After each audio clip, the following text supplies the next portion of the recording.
ഓം നമോ നാരായണായ. ശ്രീമദ് നാരായണീയം ദശകം 4 ശ്ലോകം 5.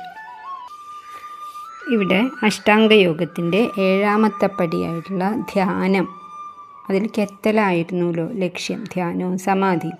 ഇന്നലെ 6ാമത്തെ എന്നുള്ളതിന് പകരം 7ാമത്തെ എന്ന് പറഞ്ഞു, സംശയമുണ്ട് കേട്ടോ. ധാരണ 6ാമത്തെ പടിയാണ്. തുടക്കത്തിൽ നമ്മൾ ധാരണ വഴി ഭഗവാന്റെ പാദത്തിൽ ശ്രദ്ധ വെച്ച് അവിടെ മനസ്സിനെ കേന്ദ്രീകരിച്ചു. അതായിരുന്നു ധാരണയിൽ പറഞ്ഞത്. ഇനി സുചിരമായ ശീലം കൊണ്ട്, വളരെ സമയത്തെ പരിശീലനം കൊണ്ട് സ്ഥിരമായിട്ട് ചെയ്ത് അങ്ങനെ അഭ്യാസം കൊണ്ട് അവിടുത്തെ അംഗങ്ങളൊക്കെ സ്ഫുടമായിട്ട് തെളിയും. ആദ്യം അസ്പഷ്ടമായിരുന്നു, അസ്ഫുടമായിരുന്നു എന്ന് പറഞ്ഞു. അതിനി സ്പഷ്ടമായി ഹൃദയത്തിൽ കാണാറാകുകയാണ്. ഒട്ടും ബുദ്ധിമുട്ട് കൂടാതെ സുന്ദരമായിട്ടുള്ള ഭഗവത് രൂപം കണ്ണടയ്ക്കുമ്പോഴേക്കും ഹൃദയത്തിൽ തെളിഞ്ഞു കാണുന്ന ഒരു സ്ഥിതി വരും. അതിനെയാണ് ധ്യാനം. ധ്യാനാവസ്ഥയുടെ ഫലം അതാണ്. 5ാമത്തെ ശ്ലോകം നോക്കാം. വിസ്ഫുടാവയവഭേദസുന്ദരം ത്വദ്വപു സുചിരശീലനാവശാദ് ആശ്രമം മനസി ചിന്തയാമഹേ ധ്യാനയോഗനിരതാസ്ത്വദാശ്രയാ. അവസാനത്തെ വരിയിൽ നിന്ന് തുടങ്ങണം അർത്ഥം പറയുമ്പോൾ. ത്വദാശ്രയ ധ്യാനയോഗനിരത.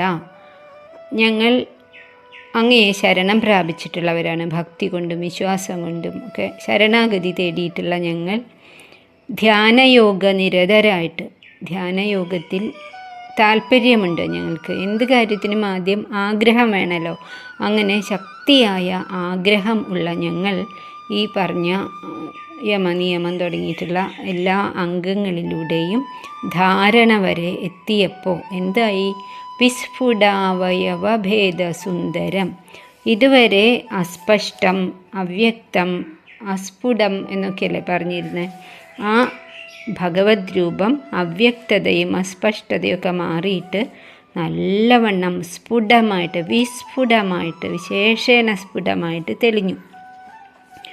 അവിടുത്തെ ആ സുന്ദരമായിട്ടുള്ള അവയവങ്ങൾ, സൂര്യസ്പർദ്ധി കിരീടം, മേലോട്ട് വളച്ച് തൊട്ടിട്ടുള്ള ഗോപിക്കുറി, നെറ്റിത്തടം, നാസാപുടം, കാരുണ്യം കവിഞ്ഞൊഴുകുന്ന നയനങ്ങൾ, അങ്ങനെ താമരപ്പൂ പോലുള്ള പാദം വരെ, കേശാദിപാദം മുഴുവനും കണ്ണടയ്ക്കുമ്പോഴേക്കും മനസ്സിൽ തെളിഞ്ഞു വരുന്ന ഒരു സ്ഥിതിയെത്തി. അതെങ്ങനെയാണ് സാധിച്ചത്? 1-2 ദിവസം കൊണ്ടല്ല, നിരന്തരമായ പരിശീലനം കൊണ്ടാണ് എന്നാണ്. സുചിരശീലനാവശാത്. വളരെ പരിശ്രമിച്ചിട്ട് തന്നെയാണ്. കഴിഞ്ഞ ശ്ലോകത്തിലും പറഞ്ഞുല്ലോ, അഭ്യാസം കൊണ്ട് തന്നെ സാധിക്കുള്ളൂ. വളരെയധികം പാടുപെട്ടിട്ട് തന്നെയാണ്, അഭ്യാസം ചെയ്തിട്ട് തന്നെയാണ് ഞങ്ങൾ ആ സ്ഥിതിയിൽ എത്തും എന്ന് പറയണത്. പക്ഷേ പിന്നീട് എങ്ങനെയാവും? അശ്രമം, ഒട്ടും ശ്രമിക്കാതെ, ഒട്ടും പ്രയത്നിക്കാതെ തന്നെ അവിടുത്തെ രൂപം മനസ്സിൽ തെളിയും എന്ന് ഉറപ്പാണ്. മനസ്സി ചിന്തയാമഹേ. അങ്ങനെയുള്ള മനോഹരമായ, ഞങ്ങൾ ചിന്തിച്ചു ഉറപ്പിച്ചിട്ടുള്ള ആ രൂപത്തെ, അത് കണ്ണുകളാവട്ടെ, സച്ചിദാനന്ദ ഒഴുകുന്ന ആ പുഞ്ചിരിയാവട്ടെ, ശരണം തരുന്നതായ പാദമാകട്ടെ, എന്തായാലും അതിനെ ഞങ്ങൾ മനസ്സിൽ ചിന്തിച്ചു ഉറപ്പിച്ചുകൊള്ളാം.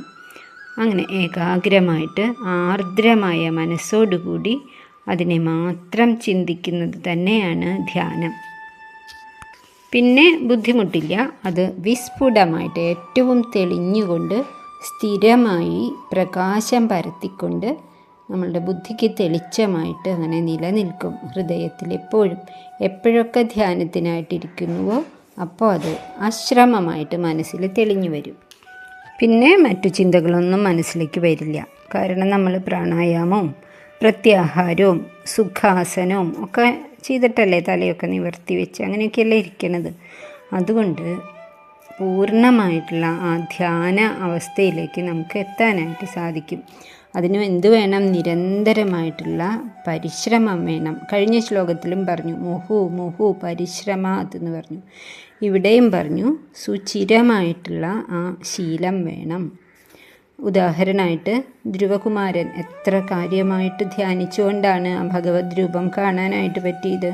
പ്രചേതസ്സുകൾ, പൃഥു മഹാരാജാവ്, ബ്രഹ്മാവ്, നാരദൻ, ഇപ്പോഴും ഹിമാലയ സാനുക്കളിൽ അദൃശ്യരായിട്ട് ധ്യാനാവസ്ഥയിലിരിക്കുന്ന ഋഷിമാരുണ്ടെന്ന് പറയുന്നു. അവരൊക്കെ, അതുപോലെ തന്നെ വാൽമീകി, ഒരു കള്ളനായിട്ടുള്ള കാട്ടുകള്ളനായിട്ടുള്ള രത്നാകരൻ എങ്ങനെയാണ് ആ രാമനാമ ജപത്തിൽ കൂടെ ഏകാഗ്രമായ ധ്യാനത്തിൽ കൂടെ ഏറ്റവും വലിയ മഹർഷിയായി മാറിയത്. അതേപോലെ നമ്മളുടെ ഏറ്റവും അറിയാവുന്ന വിവേകാനന്ദൻ, നരേന്ദ്രദത്തൻ എന്ന അവിശ്വാസിയായിട്ടുള്ള യുവാവ് എങ്ങനെയാണ് ധ്യാനത്തിൽ കൂടി ഗുരുവിൻ്റെ അനുഗ്രഹം കൊണ്ട് വിവേകാനന്ദനായിട്ട് മാറിയത്. അങ്ങനെ ഒരു അവസ്ഥ അത് എളുപ്പം പറ്റില്ല.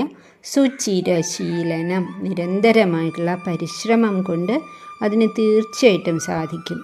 ആദ്യം എന്തുണ്ടാവണം? മനസ്സിൽ നല്ല ആഗ്രഹമുണ്ടാകണം. ഞാനതിന് ശ്രമിക്കും, എനിക്കത് പറ്റണം, ഭഗവാനെ കാണണം എന്നുള്ള ആ ഉറപ്പോട് കൂടിയിട്ട് ഈ അഷ്ടാംഗമാർഗങ്ങൾ പരിശീലിച്ച് വന്നാൽ മനസ്സിനെ കേന്ദ്രീകരിക്കാൻ പറ്റും. ആ മനസ്സിൽ ഭഗവാന്റെ രൂപം കടന്നു വരികയും ചെയ്യും. അതിന് ധാരാളം ഫലമുണ്ട്. ഓരോ പ്രവൃത്തിയും നമ്മളുടെ അതുവരെ ഉള്ളത് മാതിരി ആവില്ല. വളരെ പൂർണ്ണമായിട്ടുള്ള ഒരു പൂർണ്ണത ഉണ്ടാവും. അതുപോലെ ദൈവീക ചൈതന്യം നമ്മളെ സംരക്ഷിക്കുകയാണ് എന്നുള്ളൊരു അനുഭവം ഉണ്ടാവും. എപ്പോഴും ശാന്തമായിട്ടുള്ള ഭാവമായിരിക്കും. നമ്മളുടെ പ്രാണൻ ശക്തമായി വരും. ഊർജ്ജസ്വലത ഉണ്ടാവും, നമുക്ക് ആരോഗ്യം വർദ്ധിക്കും. അങ്ങനെ എത്രയോ ശാസ്ത്രീയമായിട്ടുള്ള തെളിവുകളും ഉണ്ട് അതിന്. അപ്പം താല്പര്യം വേണം, ഭഗവാനോട് ശരണം പ്രാപിക്കണം, നിരന്തരമായിട്ടുള്ള പരിശീലനവും വേണം എന്നാണ്. ഒന്നുകൂടി ശ്ലോകം നോക്കാം. വിസ്ഫുടാവയവ ഭേദസുന്ദരം, അസ്പഷ്ടവും അസ്ഫുടവും ദുർലഭവുമായിരുന്ന ആ രൂപം, ആ ഭഗവാന്റെ അംഗങ്ങളൊക്കെ വിസ്ഫുടമായി ഏറ്റവും നന്നായി തെളിഞ്ഞു. അതിലെ ത്വദ്വപു സുന്ദരമാണ്, ഭേദസുന്ദര. ഓരോ അവയവങ്ങളെടുത്താലും അത് അതിസുന്ദരമാണ്. അതിലും സുന്ദരമായിട്ടുള്ളതൊന്നുമില്ല. അവിടുത്തെ ആ സച്ചിദാനന്ദ രൂപം വിസ്ഫുടമായി ധാരണയിലൂടെ ഞങ്ങൾക്ക് തെളിഞ്ഞു കിട്ടി. വിസ്ഫുടാവയവ ഭേദസുന്ദരം ത്വദ്വപു, അങ്ങനെയുള്ള അങ്ങയുടെ ശരീരം മനസ്സിൽ തെളിഞ്ഞു കിട്ടി.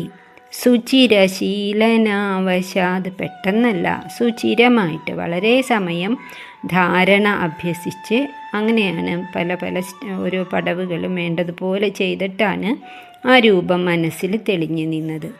കുറച്ച് നേരം ശ്രമിച്ചു നോക്കി, പറ്റിയില്ലെങ്കിൽ പിന്മാറുക. അങ്ങനെ ആയാൽ പറ്റില്ല. ഇത്രയേറെ ജ്ഞാനമുണ്ട്, ഭക്തിയുണ്ട്, എല്ലാമുണ്ട്, ശ്രദ്ധയുണ്ട്. അങ്ങനെയുള്ള ഭട്ടതിരിപ്പാട് പോലും പറയണു സുചിരമാണ്, ശീലം വേണം, അത്ര എളുപ്പത്തിൽ പറ്റില്ല, കുറച്ച് കാലം കൊണ്ട്, ഏറെ കാലം കൊണ്ട്, പരിശ്രമം കൊണ്ട് മാത്രമേ ഇത് സാധിക്കുള്ളൂ എന്ന്. പക്ഷേ അത് കഴിഞ്ഞാൽ പിന്നെ എങ്ങനെയാണ്?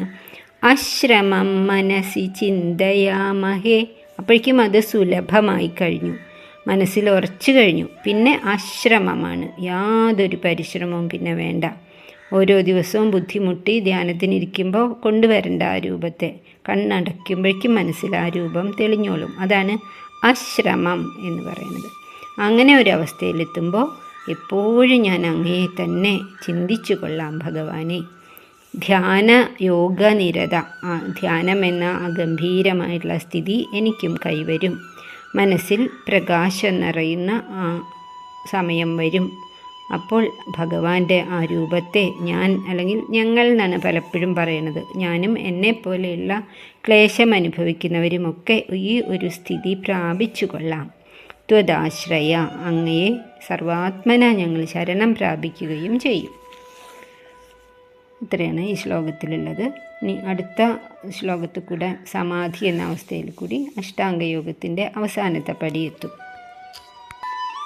വിസ്ഫുടാവയവഭേദസുന്ദരം ത്വദ്വപു സുചിരശീലനാവശാദ് അശ്രമം മനസി ചിന്തയാമഹേ ധ്യാനയോഗനിരത സ്ത്വദാശ്രയാ.